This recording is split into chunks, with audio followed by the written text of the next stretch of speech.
శ్రీ గురుభ్యో నమః. శ్రీమాత్రే నమః.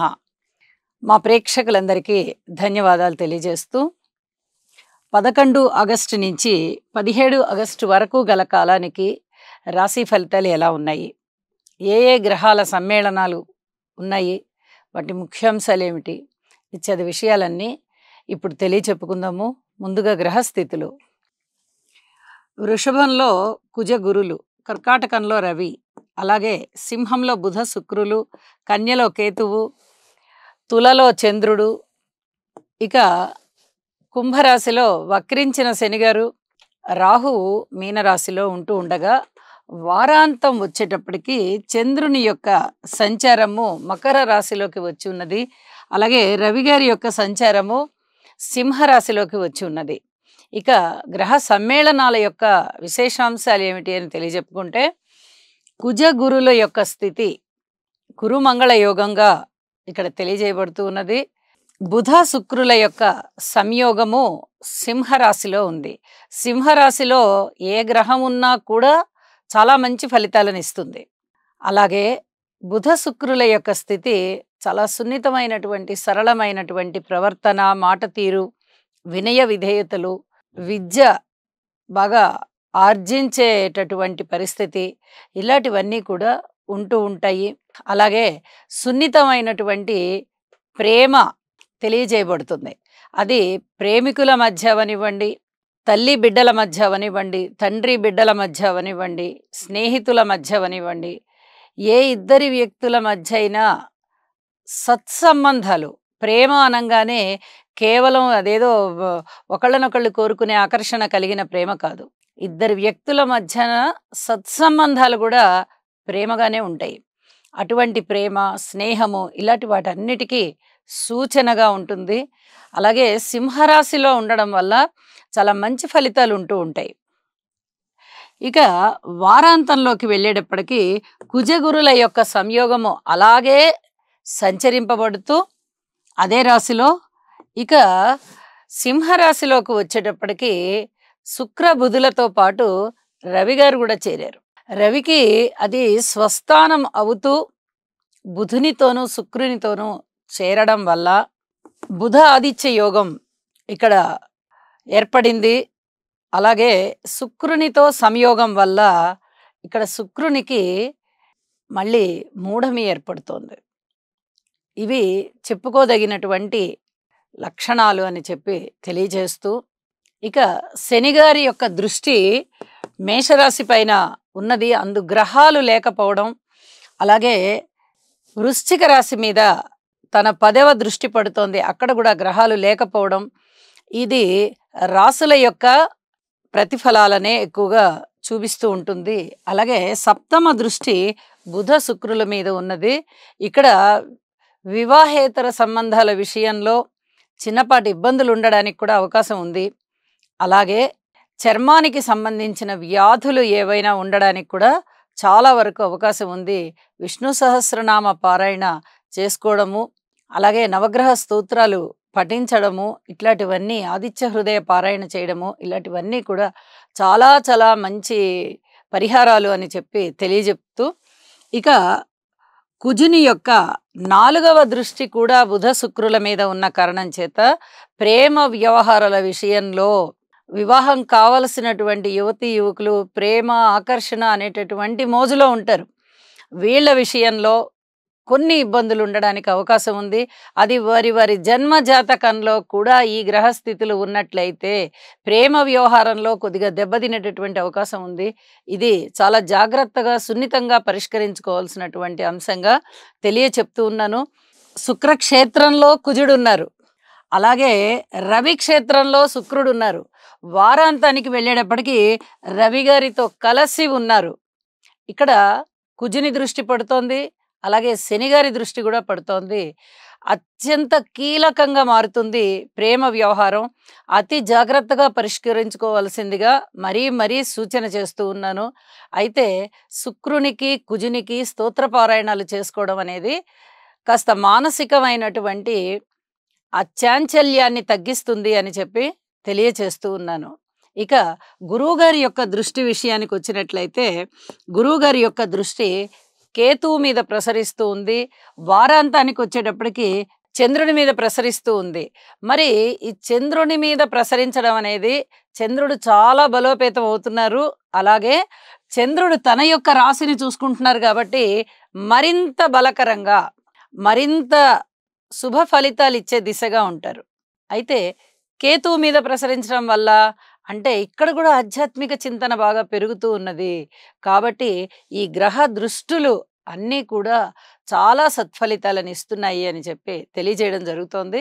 అయితే కుజుని దృష్టి కానీ, శనిగారి దృష్టి కానీ కొంత ఇబ్బందికరంగా ఉన్నది. కాబట్టి ఏ రాశికి చెందిన వారైనా సరే వారి వారి జన్మజాతక రీత్యా చూసుకోవాల్సిన అంశం కాబట్టి అనారోగ్య సూచనల విషయంలో కొంచెం శ్రద్ధ తీసుకోవాల్సిందిగా, ఔషధ సేవ ఉండడానికి అవకాశం ఉన్నది అని చెప్పి తెలియచేస్తూ ఇక రాసుల్లోకి వెళ్దాము.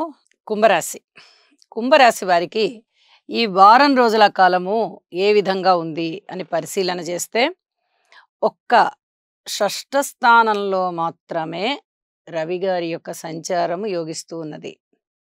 మరి మిగతా గ్రహాల అననుకూలత ఉన్న కారణం చేత, ఏలినాటి శని జరుగుతూ ఉన్న కారణం చేత, శనిగారి యొక్క దుష్ట ఫలితాలు రాశిలోనే ఉన్న కారణం చేత, గురుబలం లేని కారణం చేత, అలాగే గురుబలము, శనిగారి దుష్టత్వము, రాహుగారి బలము, కేతువు యొక్క బలము, ఈ 4 ప్రధాన గోచారాన్ని నిర్దేశించేటటువంటి గ్రహాలు కాబట్టి వీటి యొక్క బలాబలాలు అనుకూలంగా లేని కారణం చేత కుంభరాశి వారికి నవగ్రహ హోమం చేసుకుంటే బాగుంటుంది అని చెప్పి సూచన చేస్తూ ఉన్నాను.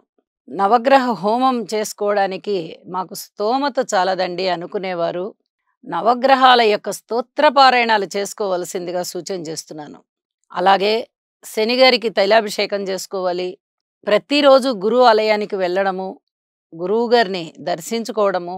కుంభరాశి వారికి ఎవరైనా గురువులు ఉన్నట్టయితే స్వయంగా వారికి దగ్గరికి వెళ్ళి ఆశీర్వచనాలు తీసుకోవడము, గురు శుశ్రూష చేయడము, ఏ విషయానికైనా స్వయం నిర్ణయాధికారం లేకుండా గురువుల యొక్క సలహా సంప్రదింపు తీసుకోవడము, పెద్దలకి సేవ చేయడము, వినయ విధేయతలతో ఉండడము, ఇవి ఆచరించినట్లయితే చాలా వరకు బాగుంటుంది అని చెప్పి తెలియజెప్పచ్చు.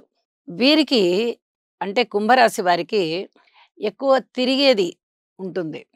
అలాగే కొబ్బరి నూనె ఎక్కువగా వాడకం లేకపోవడము, కాళ్ళకి ఎక్కువగా పని చెప్పడము, అంటే నడకలు, పాదయాత్రలు ఇలాంటివి, అలాగే ఒళ్ళు నొప్పులు, ధనము అధికంగా ఖర్చు అవ్వడము, ఒక స్థిరత్వం లేని ఆలోచనలు ఉండడము, ఒక ఆచరణాత్మకత లేని ఆలోచనలు, లేని ప్రణాళికలు చేయడము, అలాగే ఎవరి సలహా నచ్చకపోవడము, ఇట్లాంటివి ఇబ్బందులన్నీ ఈ వారం కనిపిస్తున్నాయి వీరికి.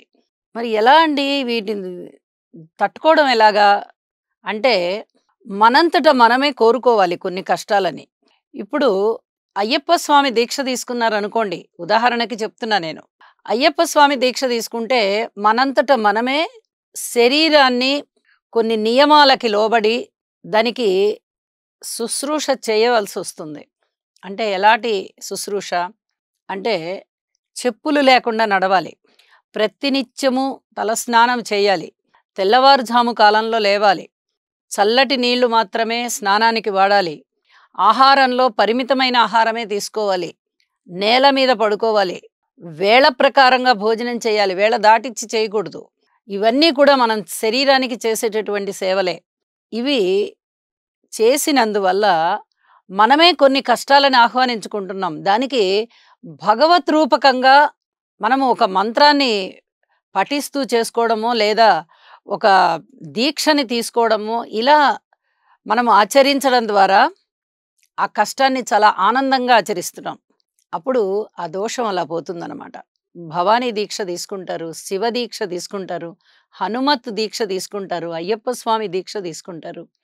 ఇలా దీక్ష లోపల ఉండేటటువంటి మర్మం ఏమిటి అంటే ఆ బాధల్ని మేము పడతాము, కానీ ఆ బాధలన్నీ కూడా ఒక భగవత్ చింతనతో కూడి ఉన్నట్టయితే ఆ బాధ మాకు శరీరానికి గాని, మనసుకి కానీ బాధించదు అని చెప్పి గదా మనము దీక్ష తీసుకునేది.